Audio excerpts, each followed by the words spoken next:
Salam jumpa dengan saya Andio, peziarah iman kaki Gunung Tugel, Purwokerto, Banyumas. Potret apa nih yang mau kita bagi? Ini nih, hari-hari ini media sosial disibukkan dengan kasus kematian 4 orang dalam satu rumah di Kalideres. Menurut keterangan kepolisian yang menangani kasus ini, kemungkinan meninggalnya sudah cukup lama, kurang lebih 3 minggu. Nah, siapa yang memberitahu hal ini? Ternyata tetangganya yang melihat dari jendela dan kemudian melaporkan hal ini kepada pihak polisi. Apa sebab kematiannya belum diketahui secara pasti. Yang jelas ada yang memberikan kesaksian bahwa kenapa sampai begitu lama tidak ada yang tahu. Kata beberapa tetangganya bahwa keluarga ini memang tertutup, kurang bersosialisasi dengan yang lain. Atau jangan-jangan juga oleh karena gaya hidup di metropolitan yang terpolutan dengan hidup yang terkenal dengan istilah lu gue yang individualis. Ya siapa tahu. Nah, apa hikmat dari kisah atau kasus ini yang bisa kita gali? Mari kita berdoa. Bapa di surga, Engkau menciptakan kami sebagai manusia yang hidup bersama dengan orang lain. Dan agar kami merawat kebersamaan itu sebagai anugerah yang dari Allah. Karena itu berikan kepada kami kemauan bukan untuk hidup di pulaunya sendiri dan sendirian, tetapi hidup dengan bersama-sama bermasyarakat di dalam lingkungan kami masing-masing. Demikian juga sebagai gereja yang Engkau hadirkan untuk dunia, bukan gereja bagi dirinya sendiri, agar gereja pun menjadi berkat bagi dunia. Terima kasih, kiranya firman-Mu memberkati kami. Amin. Saudara-saudara yang berkehendak baik, kita sudah sampai kepada Amsal 27.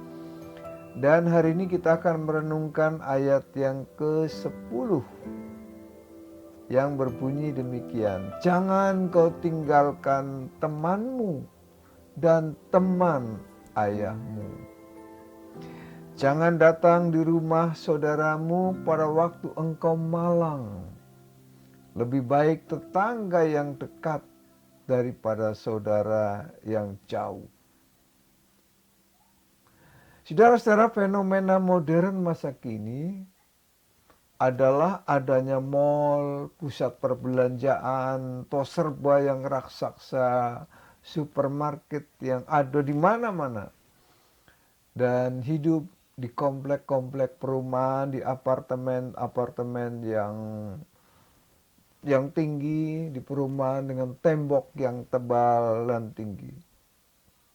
Oh ya, tentu saja kemajuan ini patut kita nikmati, patut kita terima dan kita syukuri. Nikmat apalagi yang mau kita dustakan? Ini semua adalah rahmat dengan kemudahan-kemudahan yang serba ada. Pendeknya, saudara-saudara, kita sekarang hidup dimanja oleh kemajuan teknologi yang memudahkan kita untuk melakukan ini dan itu, untuk memiliki ini dan itu. Dunia sudah seperti kampung kecil. Berita bukan sesuatu yang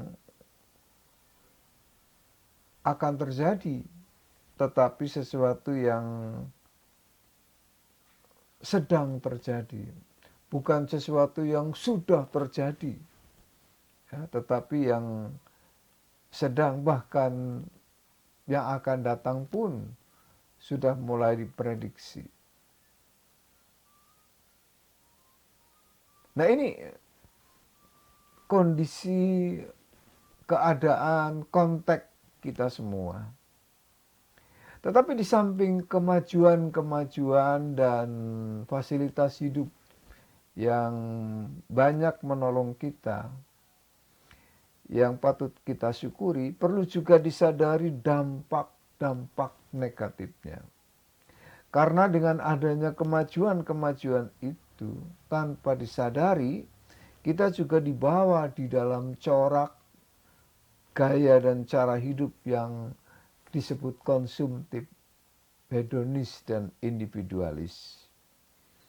Kemanusiaan atau sang lian hanya dianggap penting sejauh melayani kepentingan kita. Selain itu, praklah soal kemanusiaan. Nah, celakanya saudara-saudara, termasuk agama. Nah, tidak terkecuali juga agama Kristen. Gereja pun kemudian menjadi salah satu kotak di dalam toserba ini. Di situ orang dapat membeli barang-barang tertentu dari mulai baptisan, syukuran, peneguhan pernikahan, sampai pemakaman. Gereja dianggap penting di dalam filsafat hidup dunia mall, dunia toserba. Karena menurut dunia semacam ini, mereka butuh jaminan kalau kelak meninggalkan dunia ini, mereka tetap dapat memperoleh, dapat memiliki, dapat mendapatkan semua itu ketika ada di alam baka. Gaya hidup yang semacam itu diteruskan.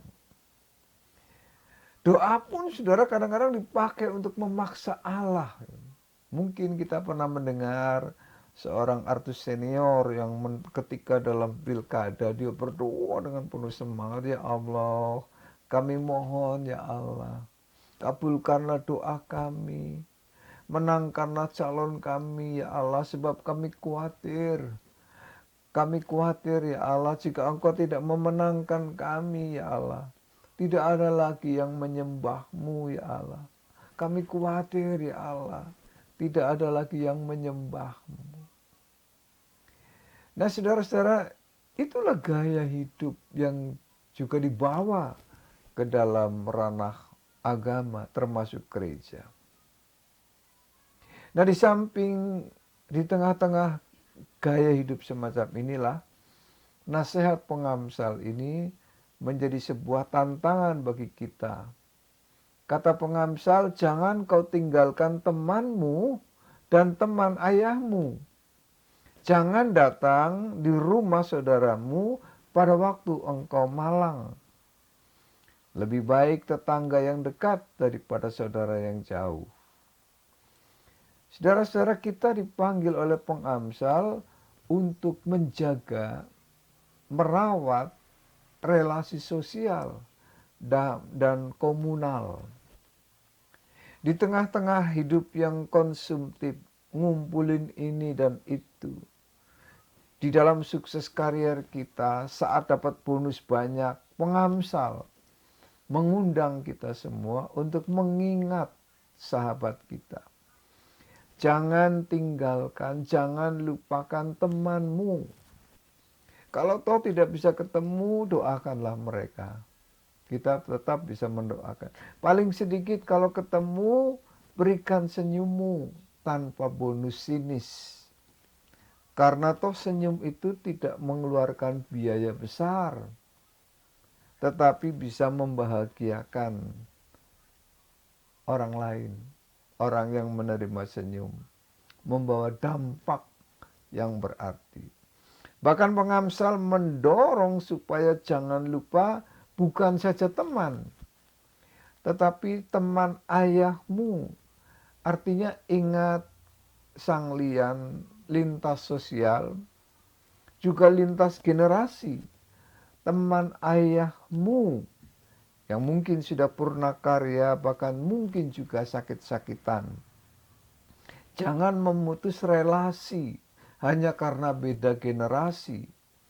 Paling sedikit dengan bersikap demikian kita berkontribusi membahagiakan para orang tua.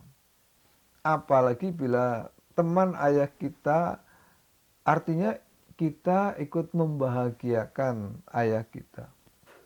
Menjadi sahabat yang memberkati, yang meneguhkan, dan menguatkan, bukan membebani. Datang hanya kalau lagi malang, kalau lagi butuh, kata pengamsal lagi terpuruk, itu nongol. Tetapi kalau lagi sukses, lupa diri. Jadilah sahabat, baik waktu sukses maupun waktu susah. Yang susah kan pada waktu sukses. Kalau lagi susah sih biasanya lebih mudah bersahabat, rendah hati, karena ada perlunya, ada butuhnya.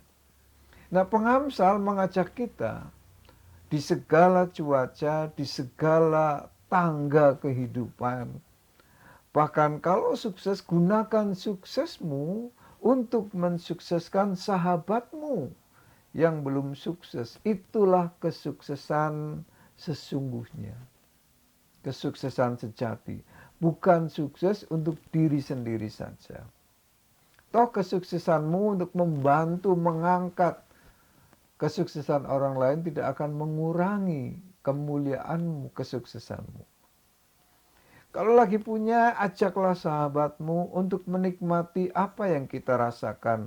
Meskipun barangkali hanya segelas es minuman ataupun ya ngajak makan mendoan di warung. Itu sudah membawa dia ke sorga. Membawa dia ke dalam kebahagiaan. Gak usah yang mahal-mahal apalagi mewah. Lalu untuk siapa? Dan kepada siapa kita melakukan semua itu? Pengamsal mengatakan lebih baik tetangga yang dekat daripada saudaramu yang jauh. Untuk saudara, ya memang mengagumkan. Kenapa saudara-saudara? Karena mereka adalah saudara terdekat kita. Tetangga kanan kiri. Di dalam lingkup sosial, maka lingkar pertama adalah saudara sekandung.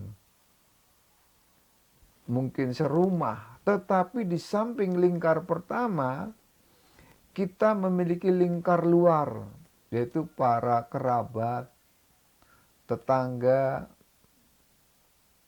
serta lingkar terluar dan terluas, masyarakat dan saudara dalam kemanusiaan.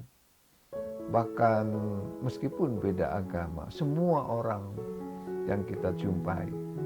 Nah, di antara lingkar yang pertama dan lingkar yang terluar, maka lingkar luar yaitu tetangga adalah sangat-sangat penting untuk kita miliki. Jangan oleh karena rumah kita di komplek perumahan elit atau di apartemen dengan tembok tebal dan tinggi, kita tidak lagi merasa perlu bertetangga. Oh, sangat perlu. Nah, ini yang disebut dalam bahasa ngapaknya serawung. Kenapa? Oleh karena kalau ada begal atau kebakaran, siapa yang pertama menolong kita? Yaitu para tetangga. Mereka lah saudara-saudara terdekat. Faktanya tidak mungkin saudara kandung atau kerabat kita yang di luar kota atau di luar pulau bahkan di luar negeri yang langsung datang. Tidak mungkin tuh, mereka terlalu jauh. Nah, itu hal-hal yang praktis, alasan praktis kenapa harus tetap bertetangga. Tetapi tentu saja kita bertetangga bukan oleh karena kepentingan-kepentingan itu saja. Tetapi oleh karena kita ingin berbagi kebersamaan, berbagi cerita, berbagi kebahagiaan. Sehingga hidup di zaman super modern pun kita tidak kehilangan kemanusiaan kita. Malah jadi berkat bagi yang lain. Di tengah hidup yang individualis, ternyata kita bisa menaruh kasih, empati, simpati terhadap yang lain. Di tengah hidup yang hedonis, yang hanya mencari kesenangan pribadi, kita masih bisa berbagi betapapun sederhananya. Sampai di sini perjumpaan kita dalam ziarah kali ini. Tuhan memberkati kita di perjumpaan ziarah berikutnya. Amin.